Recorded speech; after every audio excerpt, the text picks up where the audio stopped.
अजिबात नाही। या महाराष्ट्र राज्य सरकारच्या माध्यमातून अजितदादांच्या ॲक्सिडेंट नाही तर घातपातबद्दल कुठेही तपास हा योग्य दिशेने चालू नाही। 2 महिने झाले तरीसुद्धा अजूनपर्यंत CBIकडे प्रस्ताव हा पाठवण्यात आलेला नाही। अजितदादांच्या पक्षातले जे नेते त्यांना स्मरणपत्र द्यावं लागतं, काय झालं CBIच्या प्रस्तावाचं, तरीसुद्धा कुठेही त्या ठिकाणी उत्तर दिलं जात नाही। CIDचं काय चाललं हे CIDलाच माहिती। आणि सगळ्यात महत्त्वाचं म्हणजे कुठल्याही तपासाला एक बेस असतो, तो बेस हा आपला अधिकार म्हणजे FIR असतो। या महाराष्ट्रामध्ये गेल्या 1.5 महिन्यामध्ये विविध ठिकाणी जाऊन आम्ही FIR करण्याचा प्रयत्न करतो। याच महाराष्ट्रामध्ये जिथं अजितदादांनी गेल्या 40 वर्षामध्ये लोकांची सेवा केली राजकारणाच्या माध्यमातून, दुर्दैव असं या महाराष्ट्रामध्ये त्यांना न्याय दिला जात नाही। पण कर्नाटकामध्ये बँगलोरमध्ये आम्ही जाऊन तिथे असणाऱ्या एका पोलीस स्टेशनमध्ये असणारे SHOला विनंती करून एक 0 FIR अजितदादांच्या ॲक्सिडेंटबद्दल, ज्याच्यामध्ये मर्डर, त्याच्याबरोबर घातपात आणि बरेच काही कॉन्स्पिरसी असे काही मुद्दे आहेत, हा FIR मी आपल्यापर्यंत देईल। म्हणजे कर्नाटकाचं पोलीस प्रशासन हे अजितदादाला न्याय देण्यासाठी सरसावतं, पण महाराष्ट्राचं पोलीस प्रशासन दादांना न्याय देऊ शकत नाही। हे अतिशय दुर्दैव आहे। आता हा FIR कुठं आला आहे? हा 0 FIRच्या अंतर्गत हा DG महाराष्ट्र सरकारकडे आला आहे। कर्नाटकाच्या DGली कोणाला पाठवला? महाराष्ट्र DGकडे। म्हणजे हा आता महाराष्ट्राची प्रॉपर्टी झाली। आता हा जाणार बारामतीला। बारामती पोलीस स्टेशनला गेल्यानंतर या विषयावर, या FIRवर त्यांना तपास करावा लागेल। आता हा स्वीकारला जातोय नाही जात, का केला जात नाही हे आपल्याला बघावं लागेल। आम्ही विरोधात असताना जे काय आम्हाला जमलं ते प्रामाणिकपणे आम्ही केलं, पाठपुरावा केलो, आम्ही लढलो, अनेक मोठ्या नेत्यांना आम्ही त्या ठिकाणी भेटलो। जेव्हा राहुल गांधीजींना आम्ही भेटलो त्यांनी फक्त बराच ह्या विषयाला समजून घेतलं। एक महत्त्वपूर्ण त्यांनी लाईन वापरली, ती म्हणजे अशी होती की ज्या राज्यात न्याय मिळू शकतं अशा राज्यात तुम्ही जावा। त्यांनी सांगितलं नाही कुठलं राज्य। आणि मग इतिहास बघता गवई साहेबांच्या वेळेस जेव्हा0 FIR करायचा होता, या महाराष्ट्रामध्ये सामाजिक कार्यकर्त्यांना परवानगी त्या ठिकाणी दिली गेली नाही। कर्नाटकात तो FIR त्यावेळेस झाला होता। मग ते बघून मी स्वतः कोणालाही न जाता बोलता त्या पोलीस स्टेशनला गेल्यानंतर कर्नाटकामध्ये अजितदादांचा FIR झाला। एक तर दुर्दैवी गोष्ट आहे महाराष्ट्रात झाला नाही, पण कर्नाटका पोलीस प्रशासनाचे मी मनापासून या ठिकाणी आभार व्यक्त करतो, त्या सरकारचे आभार व्यक्त करतो। एका मराठी माणसाला न्याय देण्यासाठी कर्नाटक सरकार, त्याचं पोलीस प्रशासन हे या FIRच्या माध्यमातून सरसावलं, ही सगळ्यात महत्त्वाची गोष्ट आहे। पण गेल्या कित्येक दिवसांपासून तुम्ही FIRसाठी अनेक ठिकाणी गेलेला होता, त्यांचं नेमकं कारण काय होतं? ते कारण कर्नाटक पोलिसांनी तुम्हाला दिलं होतं का? मी दुसऱ्या कुठल्या राज्यात गेलोच नव्हतो, फक्त एकाच राज्यात म्हणजे कर्नाटकात तिथं गेलो, तिथं एका पोलीस स्टेशनला गेलो आणि लगेच त्यांनी हा FIR तिथं स्वीकारला। 0 FIRच्या अंतर्गत कोणालाही कुठेही त्या ठिकाणी जाता येतं आणि 2023चा जो BNSचा कायदा आहे त्याच्या अंतर्गत या सरकारने 0 FIR हे कंपल्सरी केलं आहे। आणि या 0 FIRच्या अंतर्गत मी इथं मरीन ड्राईव्ह पोलीस स्टेशनला सुरुवातीला गेलो होतो, त्यांनी नाकारलं। मग स्टेटमेंट घेत होते पण मोठा अधिकारी येऊन त्यांनी ते थांबवलं। मग मी गेलो बारामतीला, तिथं मला करून दिला नाही। मग मी गेलो CIDला आणि मग या ठिकाणी आलो। काही लोक म्हणतील मी कोर्टात का नाही गेलो? कोर्टात गेलो असतो, मला न्यायव्यवस्थेवर विश्वास आहे, पण कोर्टात गेल्यानंतर कोर्टाने तो निर्णय त्या ठिकाणी दिला। याच्यापेक्षा एखादं चांगलं सरकार, एखादं चांगलं प्रशासन, चांगले पोलीस अधिकारी योग्य निर्णय घेऊ शकतात हे कुठेतरी महाराष्ट्राच्या सरकारला, इथं असलेल्या पोलीस प्रशासनाला हे आम्हाला दाखवून द्यायचं होतं। एकाच ठिकाणी गेलो आणि त्याच ठिकाणी हा FIR झाला। खरं खूप काय आम्हाला याच्यासाठी करावं लागलं। आता याच्या पुढे अजितदादांच्या बाबतीतला तपास काय होतोय हे आपल्याला बघावं लागेल। हे झालं या FIRबद्दल। पण उद्याच्या दिवशी त्यांच्या पार्टीमध्ये काही नेते कशा पद्धतीचं राजकारण करतात, कशा पद्धतीने तिथं काय गोष्टी चुकीच्या पद्धतीने करतात, हे उद्या प्रेस कॉन्फरन्सच्या माध्यमातून इथंच सकाळी 11 वाजता मी आपल्या सर्वांसमोर तो विषय त्या ठिकाणी मांडेल।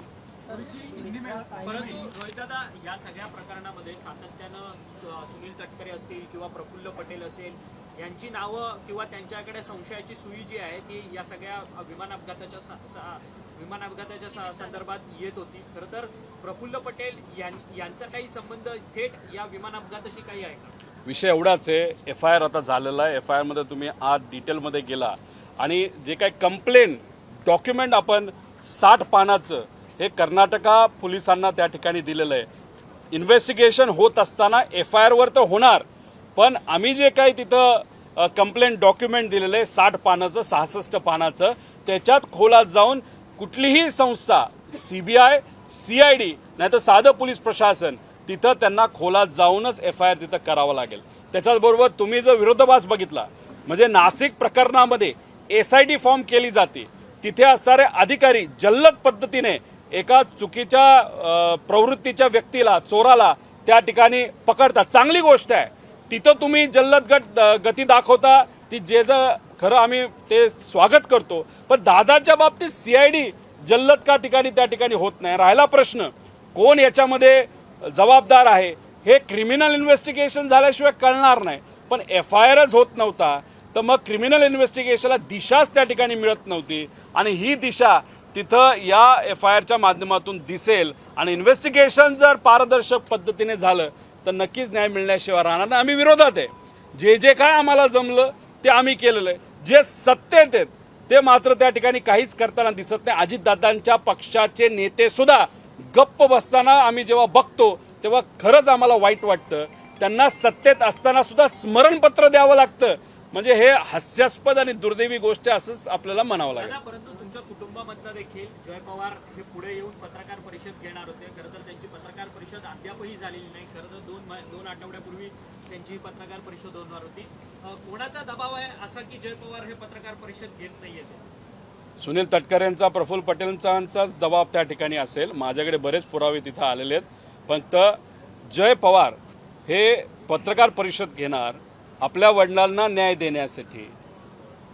त्यांच्या पक्षाच्या कार्यकर्त्याच्या ज्या नेत्यावर विश्वास होता त्या नेत्याला देण्यासाठी जय पवार जर प्रयत्न करत असतील, याच्या आधीसुद्धा त्यांनी प्रयत्न केला होता, त्याचं स्वागतच खऱ्या अर्थाने आपण केलं पाहिजे. त्याची प्रेस कॉन्फरन्स होत नाही तोपर्यंत मी माझ्याकडे जे काही पुरावे आहेत ती प्रेस कॉन्फरन्स मी तिथं घेणार नाही.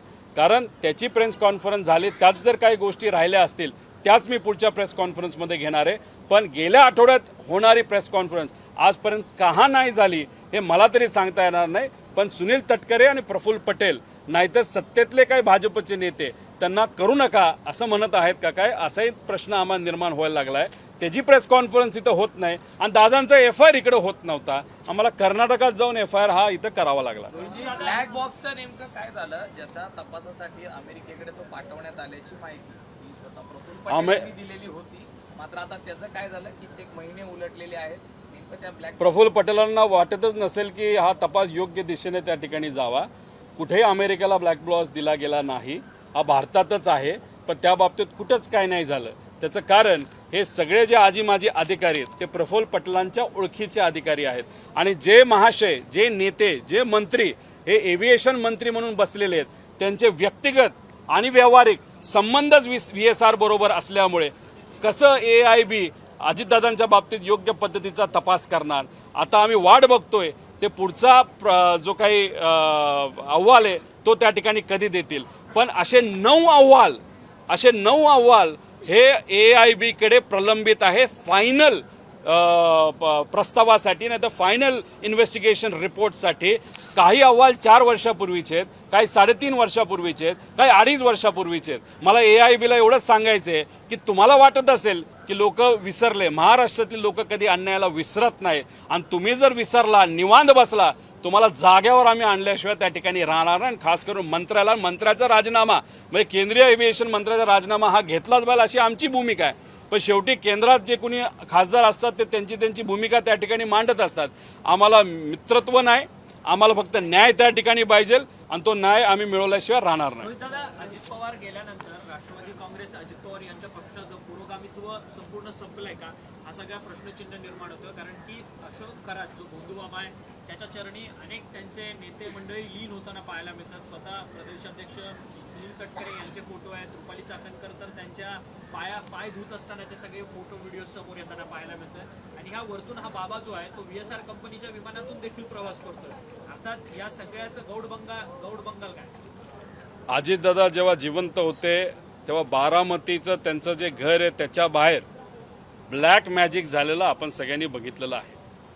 मुंबईमध्ये सुद्धा त्यांचं जे राहतं घर होतं देवगिरी बंगला त्याच्या बाहेर सुद्धा अशीच काळी जादू झालेली आपलं सगळ्यांना माहिती आहे. अजितदादांच्या पक्षामध्ये असे बरेच नेते आहेत ज्यांना करंगळीला कुठेतरी कापले, अंगठ्याला कापले, काय करतात त्यांनाच त्या ठिकाणी माहिती. आता काळी मॅजिकमध्ये कोण कोण त्या ठिकाणी अडकलेलं आहे, कोण असा प्रयत्न त्या ठिकाणी करत होतं की दादांची ताकद जावी आणि त्यांच्याकडे ती ताकद यावी, त्याच्या मागे काय हेतू होता. कारण का शेवटी ब्लॅक मॅजिक जेव्हा केली जाते त्याच्या मागे एक हेतू असतो. तो किती फुसका असला, ब्लॅक मॅजिकला आम्ही कुठंच भीक घालत नाही, नाहीतर महाराष्ट्रात कुठलाच व्यक्ती भीक घालत नाही.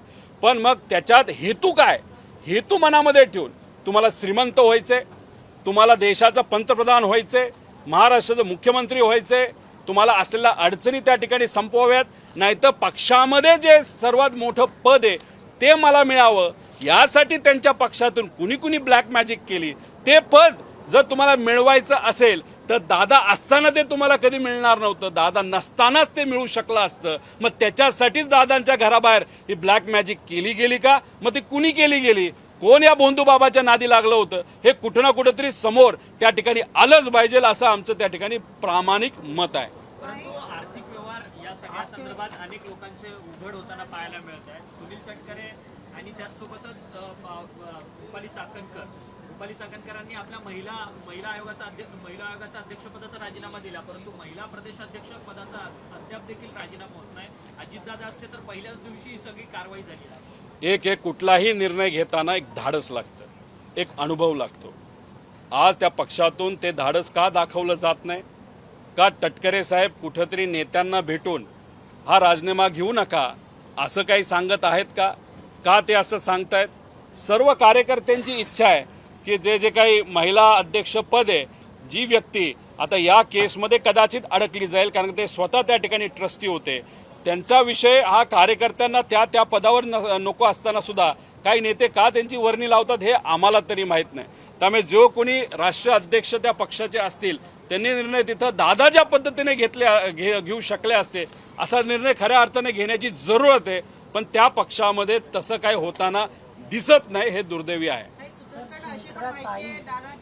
डिप्टी सीएम है, आपको एफआईआर करने के लिए कर्नाटक जाना पड़ा. हे जे घातपात झालंय की मृत्यू झाला किंवा हे सुपारी देऊन करण्यात आलं असंही माहिती पुरेल. बरंच काय आहे, पण जोपर्यंत क्रिमिनल इन्व्हेस्टिगेशन होत नाही, जोपर्यंत आता हा FIR स्वीकारला जात नाही, जोपर्यंत CID CBI या FIRच्या अनुषंगाने तिथं तपास करत नाही, तोपर्यंत तुम्ही म्हणता आणि मी म्हणतो आणि सामान्य लोक जे म्हणतात तसं आपल्याला कुठंच काही कळणार नाही. त्यामुळे इथं आज काय चाललंय, हवेत गोळ्या मारणं चाललंय. लोक विसरतील, आपलं टाइमपास करावा, CBIकडे प्रस्ताव पाठवू असं कुठेतरी म्हणावं आणि फक्त वेळ तिथं घालून द्यायचा, लोक विसरून जातील. या भूमिकेमध्ये सत्ताधारी काही लोक आहेत, ते फार चुकीचं आहे. मराठी माणसांना काही नेत्यांनी ओळखलं नाही असं आपल्याला म्हणावं लागेल. 40 वर्ष अजितदादांनी या राज्यामध्ये सामान्य लोकांच्या हितासाठी कार्य केलं, राजकारण केलं, समाजकारण केलं. त्याच नेत्याला आज तिथं न्याय मिळत नसेल, साधा FIR होत नसेल, तर मग सामान्य लोक हे कुठल्या खेतकी मुली असं आपल्याला म्हणावं लागेल. जिल्हा परिषदेच्या निवडणुकीमध्ये दोन्ही राष्ट्रवादी काँग्रेस पक्ष एकत्रितपणे निवडणूक लढलं, परंतु या सगळ्या सातारा जिल्ह्याच्या जिल्हा परिषदेच्या अध्यक्षपदाच्या निवडणुकीमध्ये मात्र वेगळा ट्विस्ट झाला. उद्या बरेच काही राजकीय मुद्दे मी घेऊन येणार आहे.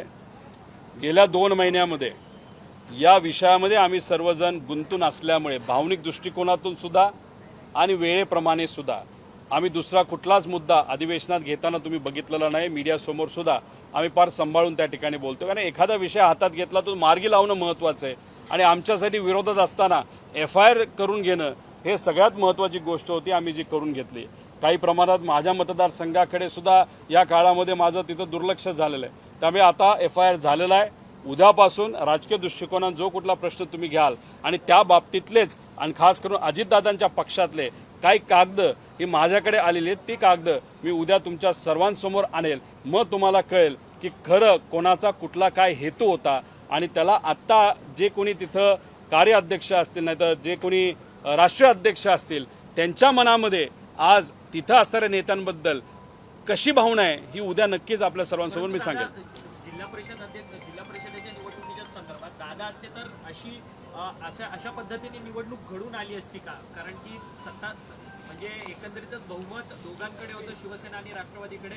मात्र कशा पद्धतीने भाजपचा तिथे जिल्हाध्यक्ष बसला, जयकुमार गोरे यांची सगळी मंत्री आहेत ते त्यांची अरेरावी, हे सगळं अजित पवार असताना झालं असतं. भाजपला असं वाटतं अजितदादांचा पक्ष आता संपलेला आहे. 30 त्यांचे आमदार आता आपल्या संपर्कात आलेले आहे. विधानसभा इलेक्शनच्या आधी 4 महिने 5 महिने जेव्हा केव्हा काय असेल, जो कुठला आकडा असेल त्या अनुषंगाने त्यांनी तिथं आमदारकीचा राजीनामा द्यायचा आणि भाजपमध्ये प्रवेश करायचा. म्हणून आता फोकस अजितदादा या पक्षाकडनं, कारण का तुम्ही महानगरपालिका नगर परिषद यावेळेस झुंपायची कोणातात तर अजितदादांमध्ये आणि भाजपमध्ये झुंपलेली आपण सगळ्यांनी बघितली. आता दादाच नसतील तो विचार पुढे घेऊन जाण्यासाठी आणि पक्षात आहे ते नेते बरेच अडचणी त्या ठिकाणी आले असतील तर हा पक्ष तसं बघितलं तर आता इररेलेव्हंट झाला आहे भाजपला असं वाटतं. त्यामुळे फोकस हा पूर्णपणे आता एकनाथ शिंदे साहेबांच्या पक्षावर बरोबरला आहे. म्हणजे जे साताऱ्यात झालं, मतदारांना तुम्ही पोलीस प्रशासनाची भीती दाखवून येऊन देत नसाल आणि मंत्रीच तिथं आल्यानंतर तिथं असणारे अधिकारी मंत्र्याला धक्काबुक्की करत असतील तर याच्यावरनं आज काय परिस्थिती या राज्यामध्ये बघा. म्हणजे तुम्ही आम्ही आणि सामान्य लोकांचे प्रश्न कधी सुटायचे जर मंत्र्याचे सुटणार नसतील आणि सत्तेचा पावरचा वापर करून जर मतदानच करून दिलं जात नसेल, लोकांना बाहेरच तिथं ठेवलं जात असेल तर याला सत्तेचा माज एवढंच त्या ठिकाणी आपल्याला म्हणावं लागेल. लालबागचा जो गुपित आहे ते एका पेन ड्राईव्ह मध्ये दडलेला आहे, त्याचं ब्लास्टिंग कधी करणार? मला नाही माहिती आहे. रोहित दादा, आपने FIR कर्नाटक में कराया, इतना मेहनत आप कर रहे हैं, सब चीज़ों का जांच करवा रहे हैं.